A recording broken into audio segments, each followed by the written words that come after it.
কৃষ্ণেন্দু অধিকারী আমাদের সঙ্গে রয়েছেন। কৃষ্ণেন্দু, তোমার সঙ্গে ওম প্রকাশ মিশ্র রয়েছেন, তিনি কি বলছেন? দেখো, সকাল থেকে যে অধ্যাপকের ভেতরে ঢোকা নিয়ে এত গন্ডগোল, সেই ওম প্রকাশ মিশ্র একদম আমাদের সামনে রয়েছেন।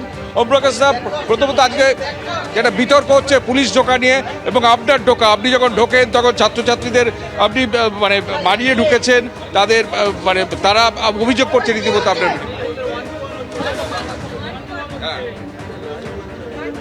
আমি বিশ্ববিদ্যালয়ের উপাচার্যকে আর আমার গবেষক ছাত্রছাত্রীদেরকে বিশেষ করে জানিয়ে দিয়েছিলাম যে আজকে 12টার সময় আমি বিশ্ববিদ্যালয়ে থাকব।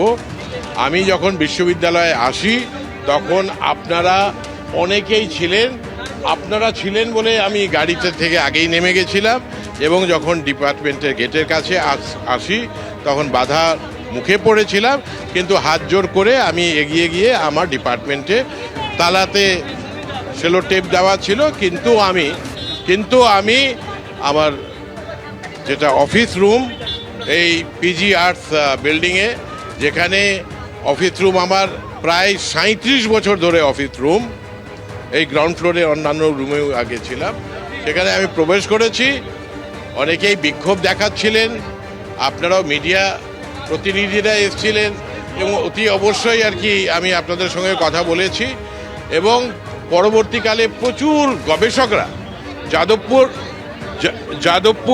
যাদবপুর বিশ্ববিদ্যালয়কে মলিন করবার জন্য, যাদবপুর বিশ্ববিদ্যালয়কে বদনাম করবার জন্য, যাদবপুর বিশ্ববিদ্যালয় সুনামকে ভুলণ্ঠিত করবার জন্য 1 মার্চ মাস্টারমশাইদের সংগঠনের উপর অতর্কিতে বিশাল করে ভয়ঙ্করভাবে আক্রমণ করা হয়েছিল।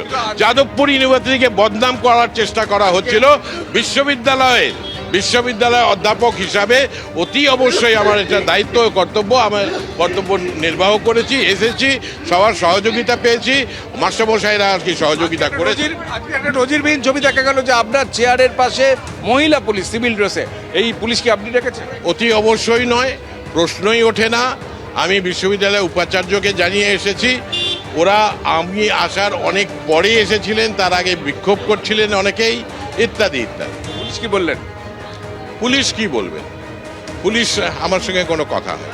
আর জুটা কিছুক্ষণ আগে যাদবপুর বিশ্ববিদ্যালয়ের অধ্যাপক সংগঠন আপনার সঙ্গে গিয়ে কথা বলে, অনেক মাস্টারমশাইরা এসেছেন, এখনো তারা আমার অফিসে আছেন।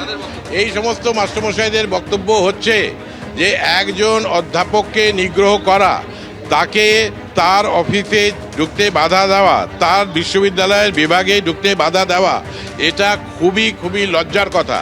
এই কাজটা যারা সাধিত করেছে তারা অন্যায় করেছে এবং তারা অন্যান্যদের সঙ্গে কথা বলেছেন, এখন অনেকেই সরে গেছেন, আবার তারা হয়তো আসবেন।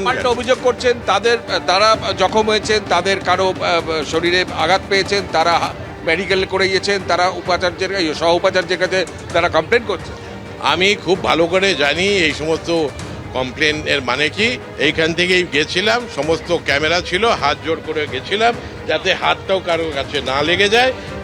আপনি ছিলেন এবং তাই জন্য এরকম কোনো কিছুই হয়নি। জুটা বলছে যে পুলিশ ডাকাত তারা বিরোধী, মানে পুলিশ ক্যাম্পাসে ঢুকবে, এমনকি SFI তৃণমূল ছাত্র পরিষদ ছাড়া প্রত্যেকে এই পুলিশ ক্যাম্পাসে ঢুকবে কেন তারা প্রতিবাদ করছে। দেখুন, বিশ্ববিদ্যালয়ে তো পুলিশ থাকার প্রয়োজনীয়তাই হওয়ার কথা নয় এবং বিশ্ববিদ্যালয়ে আমরাও এমন কিছু যাতে না করি যাতে যারা পুলিশ ঢোকাতে চায় তারা বলিয়ান হয়।